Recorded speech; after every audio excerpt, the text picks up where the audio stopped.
মঙ্গলবার পশ্চিম ত্রিপুরা জেলাভিত্তিক খেলো ত্রিপুরা প্যারা গেমসের আয়োজন করা হয়। রাজধানী ক্ষুদিরাম বসু ইংরেজি মাধ্যম বিদ্যালয়ের মাঠে হয় এই প্রতিযোগিতা। মন্ত্রী টিঙ্কু রায় প্রদীপ প্রজ্বলন করে পশ্চিম ত্রিপুরা জেলাভিত্তিক খেলো ত্রিপুরা প্যারা গেমসের উদ্বোধন করেন। তারপর তিনি প্রতিযোগিতায় অংশ নেওয়া ছেলে মেয়েদের উদ্দেশ্যে বক্তব্য রেখে বলেন, লক্ষ্য স্থির থাকলে সিদ্ধি লাভ হবে, কোনো অবস্থাতেই কেউ রুখতে পারবে না। আরও বলেন, গত 10 বছর ধরে কেন্দ্র সরকার দিব্যাঙ্গন ছেলে মেয়েদের জন্য কাজ করে চলেছে। তাদের আত্মসম্মান কিভাবে বাড়ানো যায় সেদিকে গুরুত্ব দিয়ে একাধিক পদক্ষেপ গ্রহণ করা হয়েছে।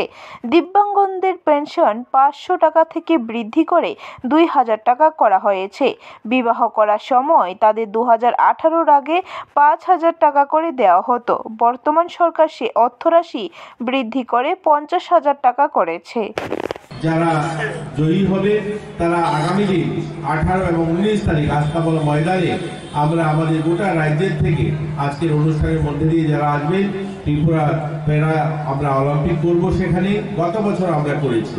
আপনারা দেখেছেন কিছুক্ষণ আগে মাননীয় মুখ্যমন্ত্রী যে পুরস্কার ঘোষণা করেছেন, এই পুরস্কারটা আপনারা জেলায় দেখেছেন, কিন্তু রাজ্য ভিত্তিক আমরা 10 জন ছাত্রছাত্রী যারা 12 এবং 10-এর যারা টপার হন তাদেরকে 54,000 12-এর জন্য এবং 10-এ যারা হাইয়েস্ট মার্ক অর্জন করেন এই ধরনের তাদেরকে জন্য 24,000 রুপিস আমরা তাদেরকে সম্মানিত করি এবং তাদের হাতে তুলে দেওয়া হয়।